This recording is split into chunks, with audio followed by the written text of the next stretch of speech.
여러분 안녕하십니까? 여러분 찬양이 참 은혜롭죠?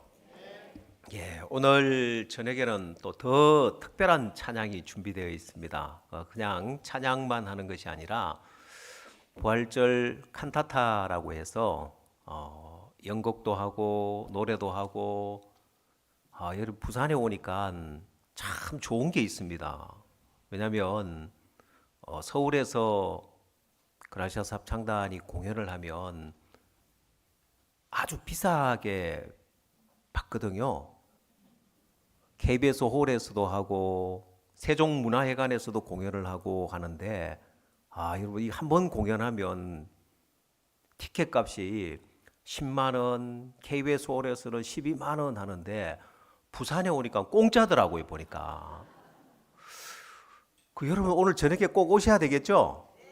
이 비싼 공연을 우리 여기 부산 이강욱 목사님이 공짜로 이렇게 보여준다고 하는데 다음에 서울에서 버스 대절해서 공짜로 이렇게 보고 남는 돈으로 회 사 먹고 가도 되겠다는 생각이 들었습니다 보면은. 그래서 오늘 저녁에 꼭 오십시오. 여러분 주변의 분들 다 초청해서 오십시오. 아주 특별한 공연이 있으니까 함께 하시길 바랍니다. 오늘 성경 시편 23편 말씀 읽도록 하겠습니다.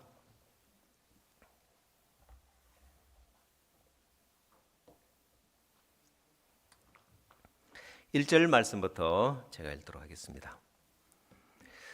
여호와는 나의 목자시니 내가 부족함이 없으리로다. 그가 나를 푸른 초장에 누이시며 실만한 물가로 인도하시는도다. 내 영혼을 소생시키시고 자기 이름을 위하여 의의 길로 인도하시는도다. 내가 사망의 음침한 골짜기로 다닐지라도 해를 두려워하지 않을 것은 주께서 나와 함께 하심이라. 주의 지팡이와 막대기가 나를 안위하시나이다. 주께서 내 원수의 목전에서 내게 상을 베푸시고 기름으로 내 머리에 바르셨으니 내 잔이 넘치나이다. 나의 평생의 선하심과 인자하심이 정녕 나를 따르리니 내가 여호와의 집에 영원히 거하리로다. 어제도 우리 또 많은 실버대학에서 많은 분들이 참석을 하셨는데 제가 어제 간정도 하고 말씀도 전하 너무 잘 들으시는 거예요. 그래서 제가 시간 가는 줄 몰랐습니다. 그래서 오늘은 시간을 봐가면서 시간을 지켜드리겠습니다. 여러분 저는 25살에 사역을 목회를 시작을 했습니다. 경상북도 영주라는 도시에서 사역을 처음 시작을 했는데 그때 이제 제 나이가 25이고 제 아내 나이는 24살이었습니다. 그래서 이제 전도를 하러 가면 시골이니까 집에 주로 할아버지 할머니들 계셨는데 제가 전도하러 가면 할아버지 할머니들이 제가 하나님 이야기나 성경 이야기, 예수님에 대한 이야기를 하면은 거기에는 관심이 없고 꼭 물어보는 게 있었어요. 뭘 물어봤을까요, 저한테? 야야, 몇 살이고 하는 거예요. 제가 지금은 이래 보이지만은 예전에는 그래도 좀 동안이었습니다. 나이보다 어려 보였는데. 그래서 늘 저에게 이제 야야, 몇 살이고 하고 했는데 그때는 제가 어린 줄 몰랐습니다. 근데 여러분 제 나이 25, 제 아내 24 누가 그러더라고요. 한참 뛰놀 때 결혼했네 하더라고요 보니까. 요즘은 다들 늦게 결혼을 하잖아요, 그죠? 근데 뒤를 돌아보면 참 감사한 게 제가 18살 때 구원받고 또 25살에 복음 전도자가 되어서 복음 전하는 삶을 살았는데 뒤를 돌아보면 너무 감사한 거예요. 저는 제가 복음 전도자가 되었다는 것이, 복음을 전하는 목사가 되었다는 게 그렇게 감사하다고 느낀 적이 있었는데 사역 초기에 영주에서 사역을 할 때 어느 날 전화 한 통이 걸려왔습니다. 태백에서 어떤 아가씨가 전화를 했어요. 자기 할아버지가 봉화에 살고 계시는데 영주 옆에 봉화라는 도시가 있는데 봉화에 살고 계시는데 할아버지가 암에 걸렸는데 살 날이 얼마 남지 않으셨다고 하는데 자기 할아버지에게 찾아가서 좀 복음을 전해줬으면 좋겠다고 주소를 알려줬어요. 영주에서 별로 멀지 않는 거리니까 봉화에 그 할아버지 댁을 찾아갔는데 할아버지는 안동에 큰 병원이 있으니까 안동에 큰 병원까지 갔다 왔는데 병원에서 이 할아버지에게 해줄 수 있는 게 아무것도 없다는 거예요. 할아버지 집에 가서 편히 쉬세요 하고, 여러분 안동 그 종합병원에서 이 할아버지에게 이미 암 말기였으니까 해줄 수 있는 게 아무것도 없다고 집에 돌아가라고 한 거예요. 제가 갔을 때 그 할아버지는 요구르트하고 물밖에 못 드시는 거예요. 아무것도 음식을 못 드시는데 제가 찾아간 그날 따님이 객지에서 이 아버지 댁을 찾아왔는데 아버지가 식사를 잘 못하신다는 이야기를 듣고 전복을 사온 거예요. 여러분 사람이 식사를 잘 못하고 기력이 없으면 그래도 우리나라 사람들은 전복죽을 끓여드리잖아요. 그죠? 이 따님이 아버지를 위해서 전복죽을 끓여드리려고 전복을 사왔는데 이 아버지는 그걸 드실 수 없는 거예요. 죽도 못 드시는 거예요. 물하고 요구르트밖에 못 드시는 거예요. 제가 이제 그 할아버지를 만나면서 제가 복음 전하는 복음 전도자가 됐다는 게 참 감사한 게 제가 생각을 해봤습니다. 안동에 그 종합병원에 의사 선생님들이 얼마나 많겠어요? 수십 명의 의사 선생님들이 있겠죠. 여러분 그 의사 선생님들 대부분 다 박사님이에요.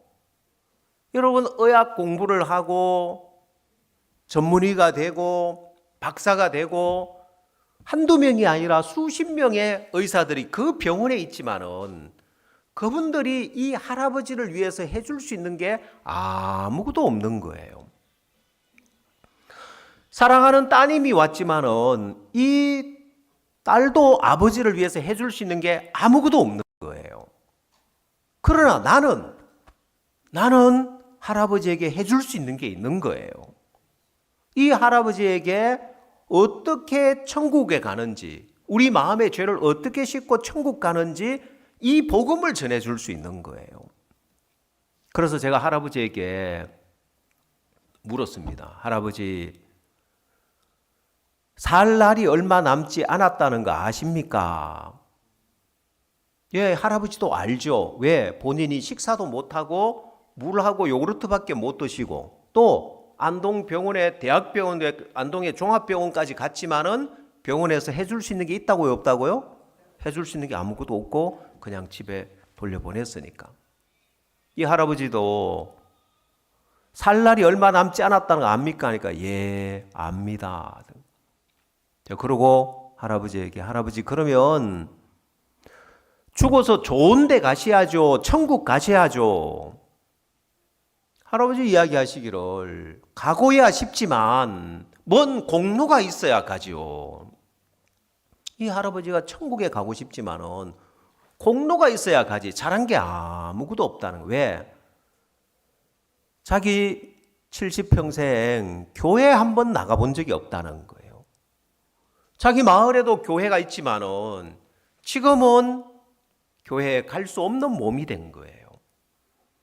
그래서 뭔 공로가 있어야 가지요 하는데 제가 또 하나 감사한 게 천국은 아무 공로 없이 천국을 간다는 게 너무 감사한 거예요. 우리가 뭘 잘해서 천국 가는 게 아니고 선을 행해서 천국 가는 것이 아니라 예수님의 은혜로 예수님이 십자가에 우리 죄를 위해 죽으시고 예수님이 다 이루었다. 죄를 다 사했다. 그 사실 믿음으로 가잖아요. 어제 어떻게 우리 죄가 사해지는지 구약시대에 죄를 지었을 때는 양의 머리에 안수해서 죄를 넘겼고 이스라엘 백성 전체 죄를 지었을 때는 대제사장이 안수해서 죄를 넘기고 그 양이나 염소가 죽음으로 우리 죄를 씻어 주셨는데, 신약 시대에는 예수님이 우리 죄를 위해서 오셨고 하나님의 어린 양으로 오셨고, 세례 요한이 온 인류를 대표해서 예수님 머리에 안수해서 우리 죄가 다 넘어갔고 세상 죄가 다 넘어갔고 예수님이 그 죄를 지고 십자가에 죽으시면서 다 이루었다. 그래서 죄가 다 사해졌다는 말씀을 전해드렸죠. 예, 기억하시죠? 예, 부산 이 실버대학, 청춘대학 여러분들은 다 총기가 있어서 잘 알아들으셨죠?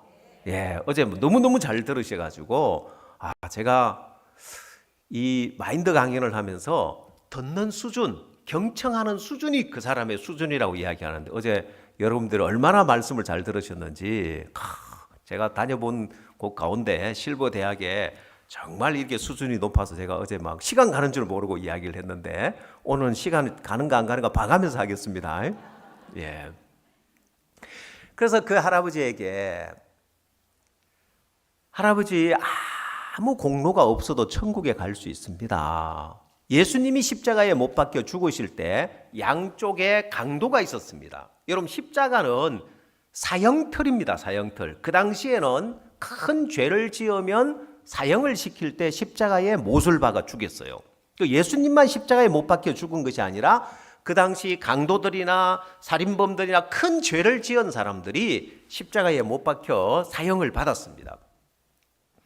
근데 십자가에 못이 박히면 건강한 남자는 한 6시간 정도 살아 있는답니다. 뭐 손에 못을 박고 발에 못을 박아가 당장 죽는 건 아니니까요. 근데 가장 고통을 당하면서 죽는 형벌이 십자가형이라고 해요.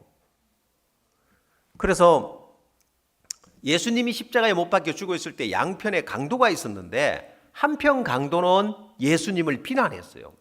네가 구세주면 너와 우리를 구원해봐라고 비난을 했고, 다른 한편 강도는 예수님이 왜 십자가에 못 박혀 죽으시는지를 알았습니다. 자기들은 강도짓을 해가지고 십자가에 못 박혀 형벌을 받고 죽는데, 예수님은 아무 죄가 없으신데 십자가에 못 박혀 죽으시는 것이 우리 죄 때문에, 내 죄를 위하여 예수님이 대신 십자가의 형벌을 받는다는 걸 알았어요. 그래서 한편 강도는 예수님을 통해서 그 복음을 듣고 죄를 사함 받아요.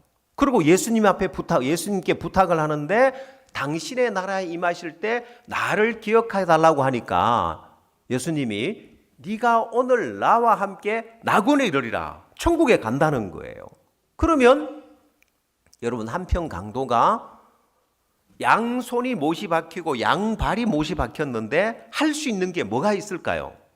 아무것도 없어요. 그래서 제가 그 할아버지에게 십자가의 한편 강도에 대한 이야기를 하면서, 이 강도가 양손과 양발이 못이 박혀 할 수 있는 건 아무것도 없었다고. 여러분, 십자가의 한편 강도가 평소에 강도짓 하면서 그 강도짓 한 돈에 11조를 했을까요? 안 했죠. 했을 리가 만무하죠. 그러면 안식일은 강도짓 안 하고 쉬었을까요? 아니죠. 또 율법에 내 이웃을 내 몸과 같이 사랑하라고 했는데 강도가 무슨 사랑하는 겁니까? 그가 잘한 건 아무것도 없습니다. 그러고 형벌을 받아서 십자가에 못 박혀 죽는 그 현장에서 양손이 못이 박히고 양발이 못이 박혀서 아무것도 할 수 없는 상태인데 예수님 말씀을 들으면서 죄사함을 받은 거예요. 이 예수님은 세상 죄를 지고 가는 하나님의 어린 양으로 우리 모든 죄를 지고 대신 십자가에서 못 박혀 죽으시구나. 내 죄가 예수님에게 다 넘어갔고 예수님이 내 죄를 위해 죽으심으로 우리 죄가 사해졌구나는 사실을 깨달았어요. 그래서 그 할아버지에게도 십자가의 한편 강도, 잘한 것 아무것도 없고 선을 행한 것 아무것도 없지만은 죽기 전에 죽어가면서 십자가에서 예수님 말씀을 듣고 구원을 받고 천국에 갔다고. 예수님이 네가 오늘 나와 함께 낙원에 이르리라고 말씀해 줬다고. 할아버지 아무것도 한 게 없어도 천국 갈 수 있습니다. 저는 그 할아버지에게 복음을 전하면서 우리 공로로 천국 가는 것이 아니라 우리가 잘한 것 아무것도 없고 선을 행한 것 아무것도 없어도 예수님이 십자가에 죽으심으로 우리가 천국 갈 수 있다는 게 너무너무 감사했습니다. 이 할아버지에게 어떻게 우리 죄가 씻어지는지 자세하게 복음을 전해드리고 할아버지에게 물었습니다. 할아버지, 죄가 있습니까? 없습니까? 없지요. 왜 없습니까? 예수님이 내 죄를 위해서 십자가에 죽으시고 내 죄를 다 씻어주셨다면서요. 그러면 할아버지 천국 갈 수 있겠습니까? 가지요. 가고 말고요. 이 할아버지가 복음을 깨달은 거예요. 천국 갈 수 있다는 거예요. 그래서 제 마음에 복음 전도자가 됐다는 게 너무 감사했습니다. 그 종합병원에 수많은 의사 선생님들, 수많은 박사들이 있지만은 그분들은 할아버지에게 해줄 수 있는 게 없어서 그냥 집에 가세요 돌려보냈고, 사랑하는 딸이 왔지만은 아버지를 위해서 해줄 수 있는 게 아무것도 없는데 나는 이 할아버지에게 찾아가서 복음을 전해 천국 갈 수 있도록 해드린 거예요. 나중에 제게 할아버지에게 복음을 전해달라고 한 그 아가씨가 전화가 왔더라고요. 할아버지 임종 때 가족이 다 모였는데 할아버지가 뭐라고 이야기하셨는지를, 이 할아버지가 야, 내가 누구 그 친구 한번 보고 싶다, 뭐 누구 보고 싶다, 이게 아니라 그 전도사님 한번 더 보고 싶다고 남겼대요. 제가 그 할아버지에게 복음을 전해드렸는데 이 할아버지가 내가 그 전도사님 한번 더 보고 싶다 하면서 그 마지막 임종 또 장례가 온 가족에게 큰 기쁨이었대요. 슬픔이 아니라 이 할아버지 마음에 죄를 사함받고 천국 갈 수 있게 되었으니까 소망 가운데, 하늘나라의 소망 가운데 임종을 맞이한 거예요. 그러고 세월이 지났습니다. 저도 그 아가씨가 누군지 본 적이 없어가지고 그 아가씨가 누군지는 몰랐습니다. 근데 그 아가씨도 전화를 해가지고 부탁을 했는데 저를 한 번도 만난 적이 없으니까, 그 당시만 해도 이런 핸드폰이 없는 시대니까 그냥 집 전화번호밖에 없으니까 서로 이렇게 이제 이사를 가고 세월이 지나면 연락할 길이 없잖아요, 보면은. 그리고 이제 30년이라는 세월이 더 지난 것 같아요. 제가 어느 장례식장을 갔습니다. 어느 장례식장에 가서 이 할아버지 이야기를, 장례식 예배를 드리는데 말씀을 전하면서 이 할아버지 이야기를 해드렸어요. 근데 그 장례식에 조문객으로 참석한 어떤 중년 부인이 그 이야기를 듣고 깜짝 놀라는 거예요. 목사님, 제가 그 연락한 그 아가씨라고, 그때 30년 전에, 세상에 30년 전에 연락한 그 아가씨가 누군지 몰랐는데 중년 부인이 돼가지고 만난 거예요.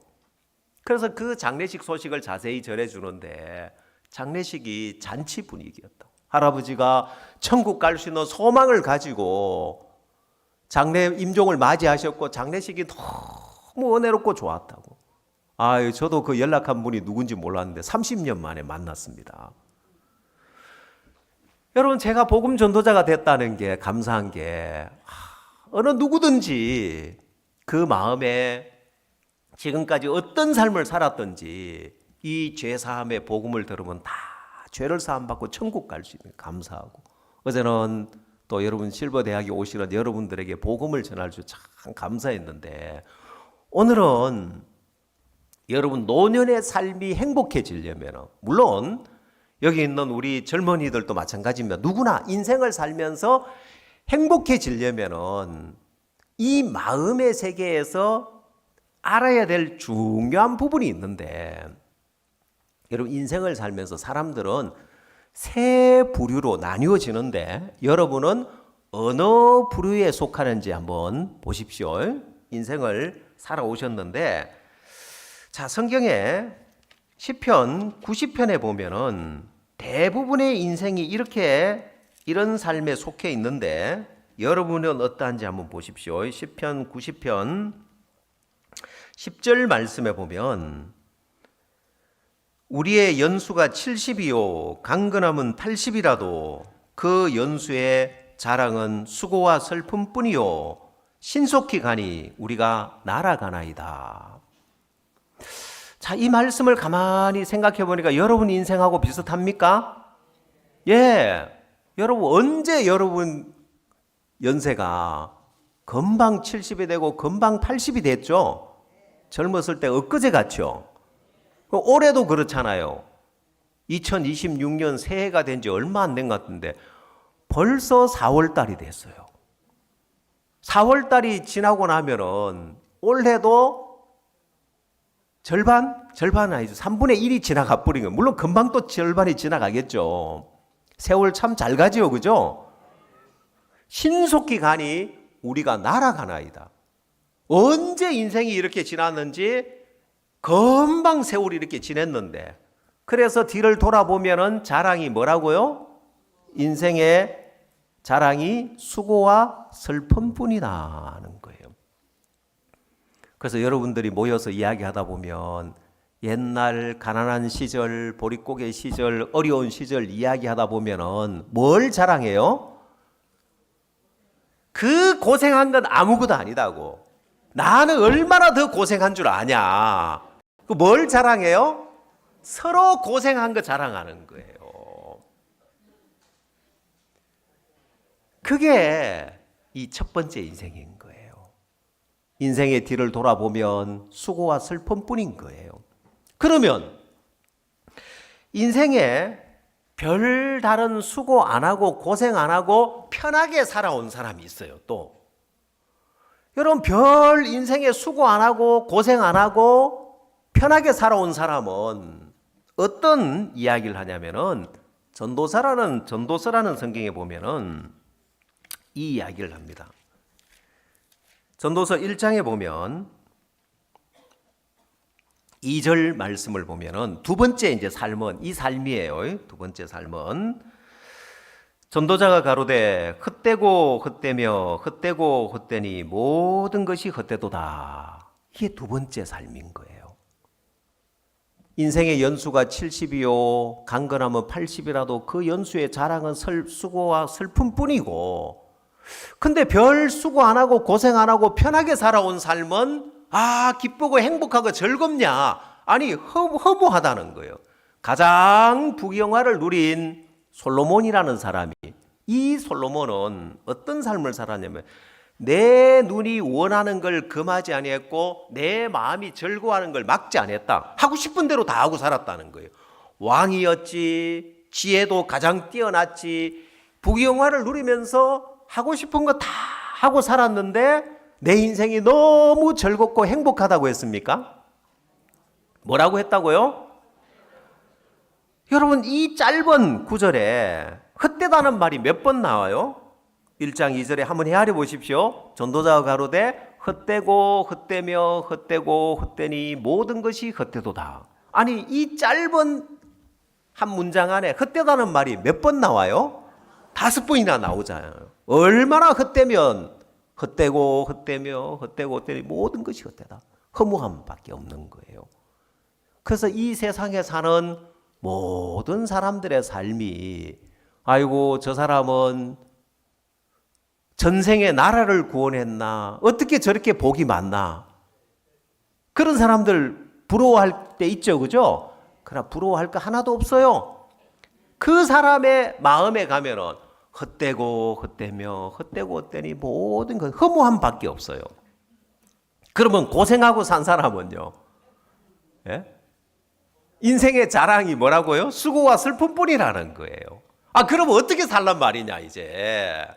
자, 근데 이 세상 사람들은 이 두 가지 삶밖에 없지만은 하나님 안에 가장 행복한 삶이 있는데 그게 오늘 읽은 시편 23편에 나오는 내용이에요. 자, 그래서 시편 23편을 보면 1절에 여호와는 나의 목자시니 내가 부족함이 없으리로다. 그가 나를 푸른 초장에 누이시고 실만한 물가로 인도하시니 내 영혼을 소생시키시고 자기 이름을 위하여 의의 길로 인도하시는도다. 여러분, 가장 평안하고 가장 행복하고 복된 삶이 바로 이 삶인 거예요.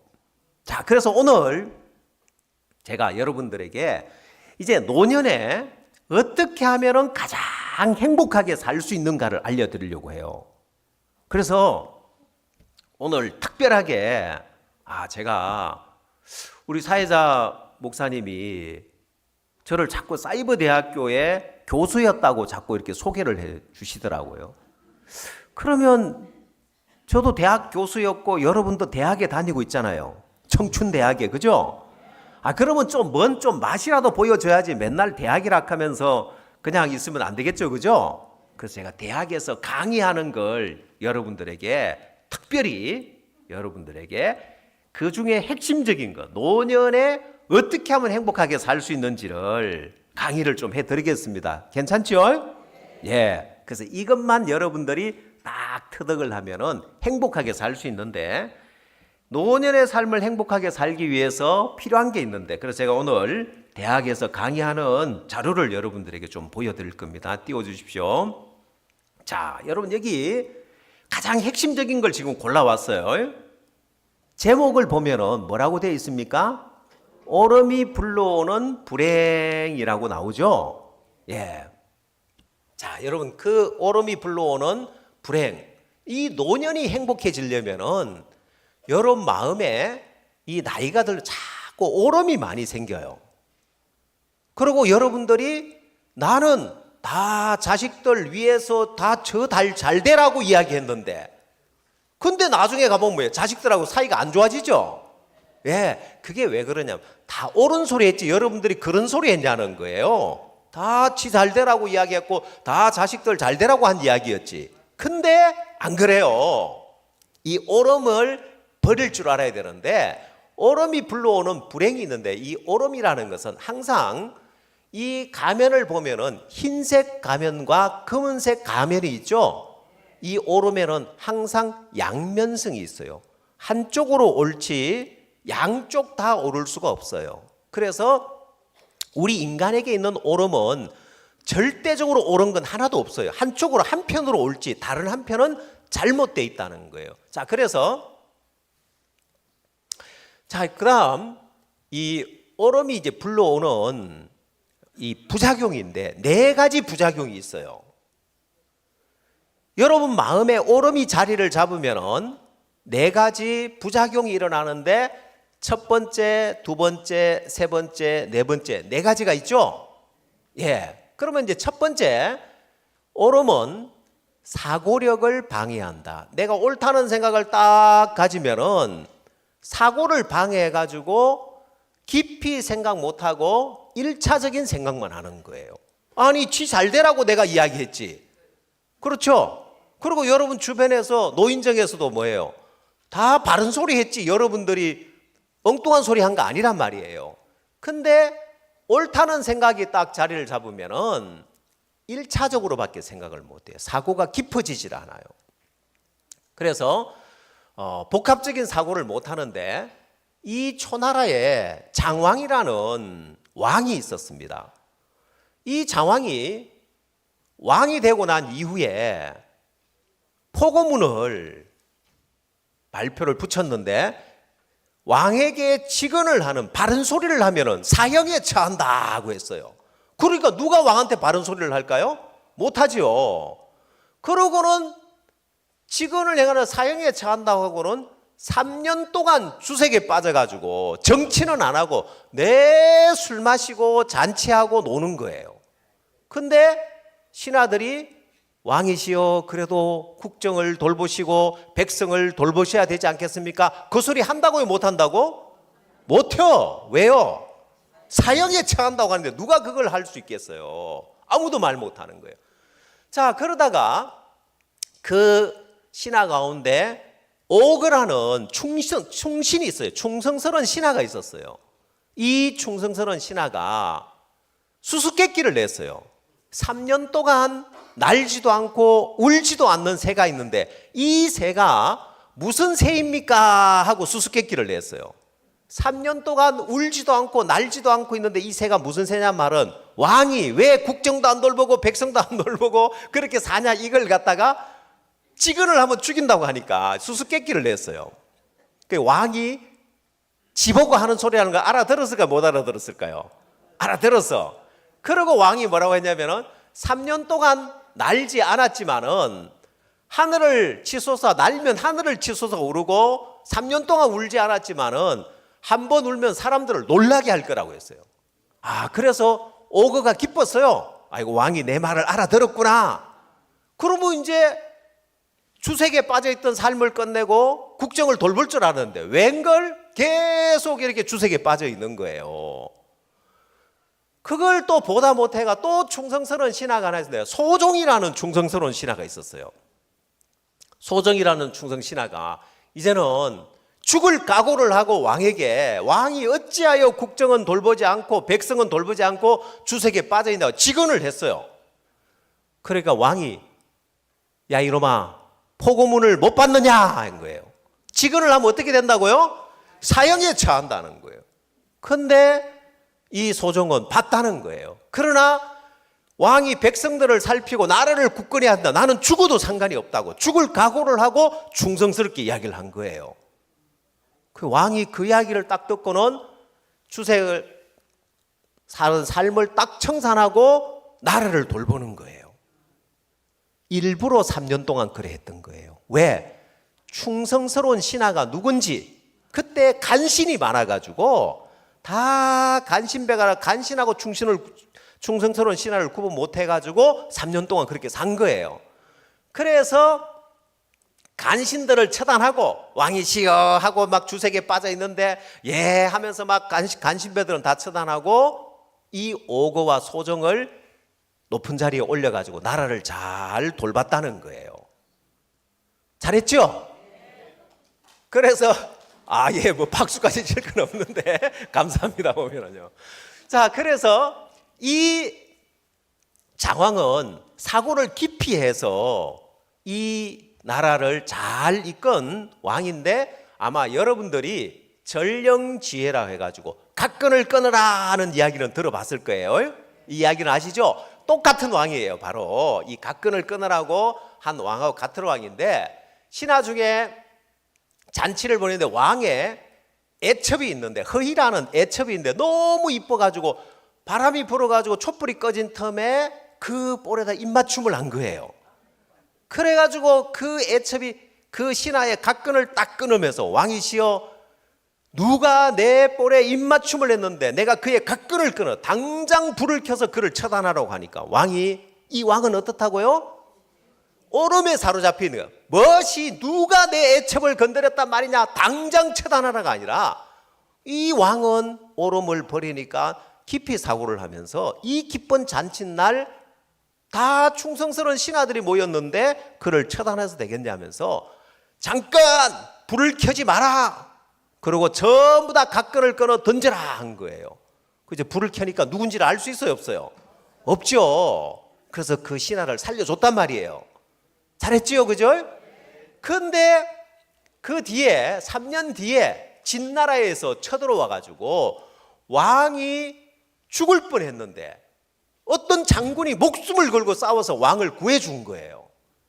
그 왕이 너무 기뻐서 그 신하를 칭찬하니까 왕이시여 저는 사실 3년 전에 죽어야 할 목숨이라고. 왕의 그 애첩에 입맞춤을 한 게 바로 저인데 그때 왕이 저를 살려주셔서 제가 이 자리에 있습니다 하고 한 거예요. 아이고 잘했지요, 그죠? 자 이렇게 오름을 버린 사람들은 사고를 깊이 해서 이 나라를 복되게 하고 사람을 살리고 그게 또 되면 자기에게 또 이득이 되는데 여러분이 옳다는 생각에 딱 사로잡히면은 1차적인 생각만 하고 사고를 깊이 못하는 거예요. 이게 오름이 갖다 불러오는 부작용이에요. 자, 두 번째, 이 오름은 시야를 좁게 만들어요. 넓게 폭넓게 보지 못해요. 편중된 한쪽으로 치우쳐서 본다는 거예요. 그래서 아마 여러분들이 안산에 택시비 많은 때문에 자살한 사람 이야기 들어보셨죠? 역시 실버 대학이 있으니까 좋은 것 같아요. 이렇게 예습을 하고 와야 제가 이렇게 이야기하기가 편한 거예요. 보면은 제가 강의하는 대학생들은 예습을 안 해가 이야기를 잘 몰라가 구구절절히 또 이야기를 해줘야 되는데 역시 실버 대학이 좋습니다. 택시비 만원 때문에 억울해가지고 자살한 사람 있죠? 내가 만원 냈다니까. 택시 기사가 술 취한 손님이니까 취객이니까 택시비 안 냈다고 우겨가지고 경찰서 가서 옥신각신 하다가 그 사람이 유치장 들어가고 그래가 억울해가지고 휘발유 사와가지고 경찰서장 사과해라 하면서 하니까 저 또 술 취한 녀석 아직 술이 덜 깼나 하고 그러니까 휘발유 뒤집어 쓰고 불 질러가지고 전신 화상을 입어가지고 죽어가고 있었잖아요. 그죠? 그게 자기 오름 때문에 내가 택시비 만원 냈다는 그 오름 때문에 그 오름이 어떻게 한다고요? 편중되게 한쪽으로 생각을 치우치게 하니까 깊이 사고를 못하는 거예요. 여러분 그 한쪽으로 편중된 생각 때문에 어떻게 됐어요? 이분이 자기가 옳다는데 누구 말도 안 들었는데 한 목사님이 찾아가서 당신 택시비 만원 냈다. 그러나 당신 아내를 생각해봐라. 당신 아들을 생각해봐라. 당신 이렇게 죽으면 당신 아내는 과부가 되고 당신 아들은 아빠 없이 살아야 되는데 그때 이 사람 마음이 무너지는 거예요. 내가 택시비 만원 냈다는 거 한쪽으로 옳지만은 다른 한쪽으로 아내에게나 자식에게나 큰 죄를 지은 게 되잖아요. 그죠? 그때 이분이 깨달은 거예요. 내가 잘못됐구나. 그래서 오름이 내려놔지면서 이 목사님이 전해주는 복음을 들은 거예요. 예수님이 당신 죄를 위해서 어떻게 십자가에 죽으시고 어떻게 죄를 용서했는지. 그래도 다행히 그분이 구원을 받고 돌아가셨어요. 자, 그래서 이 생각은 이제 한쪽으로 편중되게 만드는 그런 부작용이고, 그 다음에 오름은 또 고립을 가져주고 오만하게 만드는 이런 부작용이 있어요. 여러분들이 아마 운물한 개구리라는 이야기 들어보셨죠? 이 어미 개구리가 나중에 지가 제일 큰 줄 알고 있다가 이 새끼 개구리들이 황소를 보고 가 엄마 그보다 더 커 해가 어떻게 됐다고요? 배 터져 죽었다는 이솝 그 우화에 나오는 개구리 운물한 개구리 이야기가 나오죠. 그죠? 고립되어 있으니까 오만해지는 거예요. 그게 우리나라를 불행하게 만들었어요. 어떻게 해요? 우리가 흥성대원군이 세국 정책을 쓰면서 결국 외세의 문물을 넓게 받아들여서 어떻게 됐어요? 우리가 일본 식민자의 지배를 받았잖아요. 그게 오만해서 그랬던 거예요. 우리나라는 굉장히 뛰어난 문화를 가지고 있었습니다. 일본은 뛰어난 문화가 없었어요. 보면은요. 일본은 옷도 문화가 발달이 안 됐고 음식 문화가 발달이 안 됐어요. 왜? 섬나라였기 때문에. 우리는 대륙의 끝에 붙어있는 반도니까 대륙의 문화가 건너와서 도자기 문화도 발달했고 의상 문화도 발달했고 음식 문화도 발달. 일본은 그렇지 않았어요. 여러분 일본 사람들의 그 당시에 주식이 뭐였는지 알아요? 밥 먹을 때 반찬이 뭐였는지 알아요? 오메무시. 예, 그거 하나 갖고 매실 장아찌 그거 하나 가지고 밥 한 그릇 다 먹는 거예요. 음식 문화가 없었어요. 보면은 의상 문화는요. 뭐 입고 다녔어요? 뭐 이상한 애들 기저귀 같은 거 입고 다녔단 말이에요. 그런 일본이 우리나라를 우리가 지배를 당했는데 뭐 때문에 그랬다고요? 이게 오만해서 그런 거예요. 교류를 안 해서. 그래서 오름이 교류를 차단해서 불행하게 만든 거예요. 그러면 사람들 마음에 오름이 자리를 잡아 좋은 게 하나도 없어. 내가 옳다 그거밖에 없지. 가져주는 불행은 한두 가지가 아닌 거예요. 우리 인생을 불행하게 만드는 거예요. 그래서 노년에는 오름을 버려야 돼. 그래서 여러분들이 자식들에게 잘해주려고 해야 되는 게 아니고 지금 여러분 연세에 자식들 위해서 제일 잘하는 게 뭐냐면은 이래라 저래라 다 네 잘되라고 한다. 그렇게 하면 안 되고 믿어줘야 돼. 지켜봐주고. 알겠죠? 며느리한테는 더더욱 그래요. 내가 시집살이 하면서 고생했는데 그 한마디 했다고. 그러다가 이제 집에도 안 와요. 보면은 그런 사람들이 수두룩해. 그렇죠? 주변에 보면은. 그러니까 오름을 버려야 되는 거예요. 그래서 지금이라도 여러분 교류가 잘하는 가족과 멀어져 있으면 야야 내가 그 실버 대회에 가서 배워보니까 내가 잘못됐더라. 다 그 오름 때문에 우리가 이렇게 참 멀어지고 사이가 안 좋고 이래 됐는데 오름을 버려라 크더라. 나 이제 오름 다 버리고 이제 내가 새롭게 살란다. 그러면 그때부터 가족이 가까워지고 주변 사람과 가까워져요. 왜? 이 오름이 좋은 건 줄 알고 늘 오름을 마음에 가지고 있었는데 오름을 버리는 게 잘하는 거다. 그래서 솔로몬의 재판이 이야기가 있는데 이 두 창기가 어느 날 한 아이를 데려 서로 자기 아이라고 우기는 거예요. 근데 창기니까 아버지가 누군지 몰라.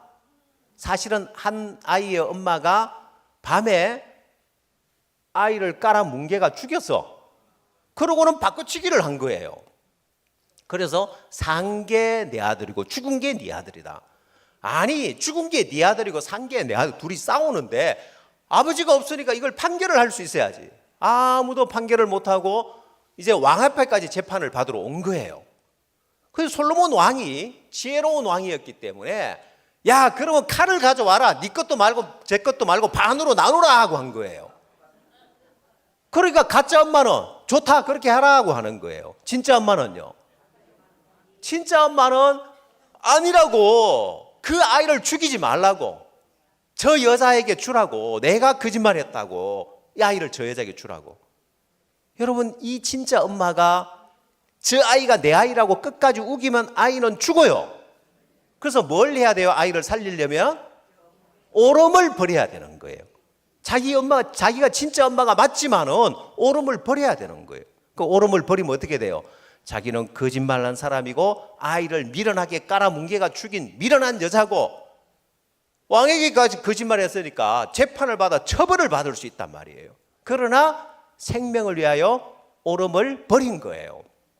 자, 그래서 솔로몬 왕이 저 여자가 진짜 엄마다. 저 여자에게 아이를 주라고 한 거예요.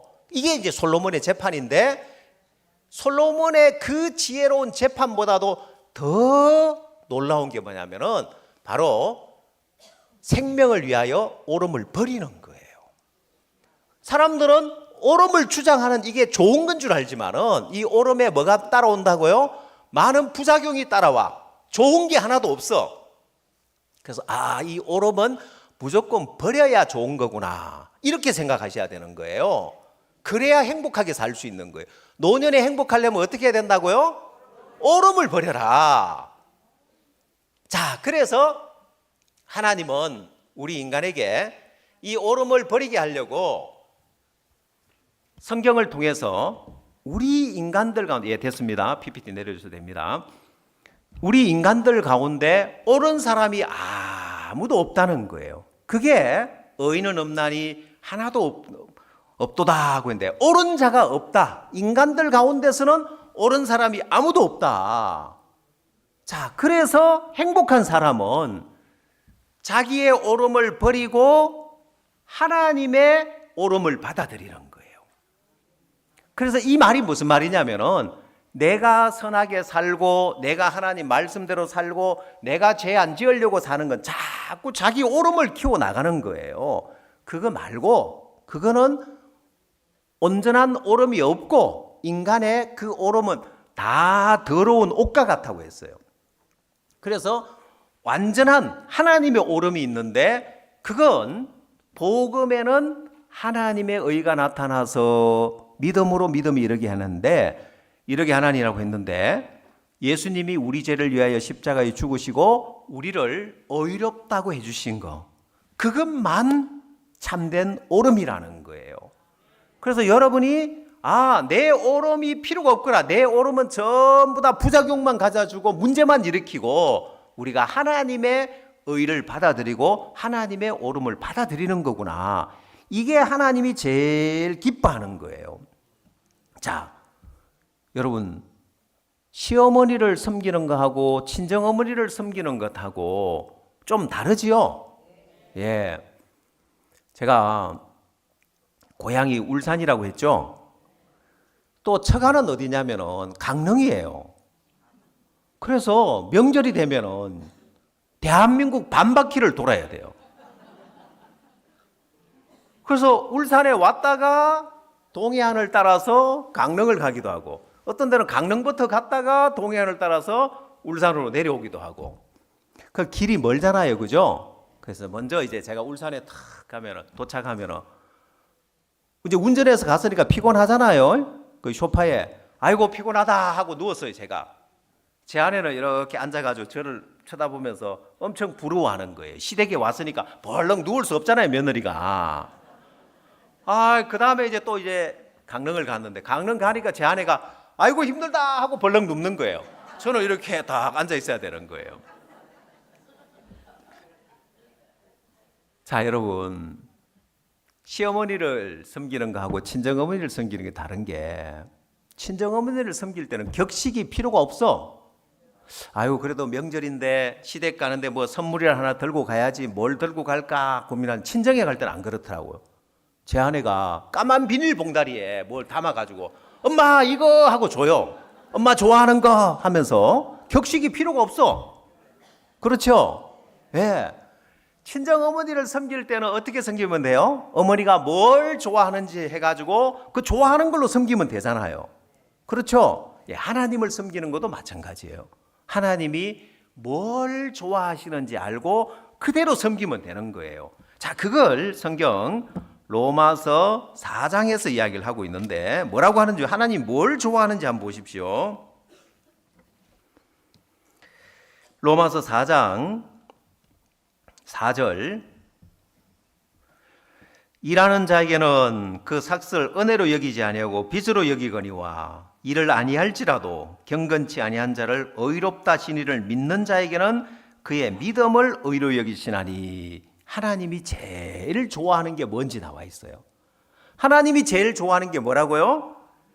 그의 믿음을 의로 여긴다. 믿음을 좋아한다는 거예요. 우리가 선하게 행하려고 애쓰고 하나님 율법 지키려고 애쓰고 말씀대로 살려고 애쓰는 그거 말고 일하는 거 말고 일을 아니할지라도 경건치도 않는데 우리를 의롭다고 하는 왜? 예수님이 우리를 위하여 대신 십자가에 죽으셨기 때문에 우리가 경건치 못해도 의롭다고 하신단 말이에요. 그러면 하나님이 제일 좋아하는 게 뭐라고요?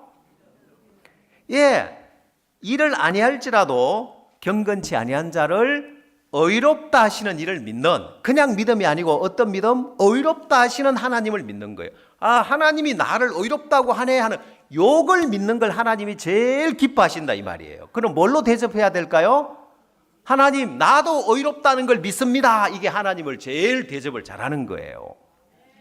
예, 한 가지만 이야기를 더 해드릴게요. 어느 마을에 효자라고 소문이 난 청년이 있었어요. 그 다음 또 옆 마을에는 불효자라고 소문이 난 청년이 있었어.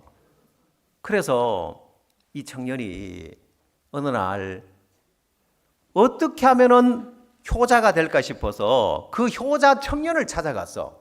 여보게, 자네가 이 마을에 효자라고 소문이 났는데 나는 우리 마을에서 불효자라고 소문이 났는데 어떻게 하면은 부모님에게 효를 향한 좀 배우러 왔는데 며칠 있으면서 자네 집에 며칠 있으면 효를 좀 배워도 되겠냐 그렇게 하라는 거예요. 그래서 가만히 어떻게 하는가 지켜보니까 아침에 일찍 일어나서 나무를 하러 가는 거예요. 이 불효자는 어떻게 했을까요? 늦게 일어나가지고 해가 중천에 떠야 일어나고 이랬는데 역시 효자는 다르구나. 아침에 일찍 일어나가지고 해 뜨기 전에 가서 나무를 한 짐에 오는 거예요. 거기까지는 좋았는데 나무를 한 짐을 떡 내려놓고 대청마루에 턱 앉더니만 어머니 발 좀 씻겨주세요 하는 거라요. 그러니까 그 노모가 허리가 꼬꾸라지던데 세숫대에 물을 담아가 알았다 하면서 얼른 세숫대에 물 가져가 막 발을 씻겨주는 거예요. 발을 씻자마자 발 씻고 난 물은 또 어떻게 해요? 마당에다가 휙 버리잖아요, 그죠? 버리자마자 어머니 나 배고파요 밥 줘요 하니까 또 막 허겁지겁 가가지고 알았다 하면서 막 밥상을 차려가지고 내오는 거예요. 아니 이거 가만히 보니까 효자가 아니라 노모를 부려먹는 거라. 저런 불효자가 어딨나. 그래도 자기는 해가 중천에 떠도 밥은 지가 차려 먹었거든. 그런데 어머니를 노모를 부려먹으니까 옛기 사람아 자네 이거 효자라고 소문난 거 다 엉터리. 이런 불효자가 어딨냐고 하는 거예요. 그러니까 이 아들이 효자 아들이 설명을 해요. 그런 소리 하지 말라고. 나도 처음에는 그렇게 생각했다. 그래서 어머니 손가락 하나 까딱하지 말고 내가 다 해드리겠습니다. 다 자기가 해드려. 그 어머니가 좋다 하는데 얼굴에 기쁨은 없어. 근데 어느 날 너무 바빠가지고 어머니 제가 오늘 너무 바쁜데 밥상을 좀 차려줄 수 있겠습니까? 하니까 지금까지 볼 수 없던 기쁜 얼굴로 알았다 아들아 하면서 너무 기뻐가 밥상을 차려가지고 아들이 밥 먹는 걸 찾아 그렇게 행복해하는 거예요. 그래서 깨달았어. 아이고 내가 어머니를 위해서 뭘 해드려야 되는 것이 아니라 어머니가 자식을 위해서 이렇게 베풀면서 이렇게 기뻐하구나. 그래서 어머니 발 씻겨주세요. 어머니 밥상 차려주세요. 그게 효도라. 그렇죠? 여러분 하나님 앞에 효도하는 게 뭔지 압니까? 내가 선하게 살려고 노력하는 게 아니라 예수님이 십자가에 죽어서 우리를 의롭게 했으니까 의롭다 하시는 하나님을 믿는 것. 하나님 내 죄를 씻어주세요. 그래 알았다. 예수님을 보내서 십자가에 죽으시고 너희 죄 다 씻었다. 그거 믿는 거예요. 그게 효도예요. 아시겠죠?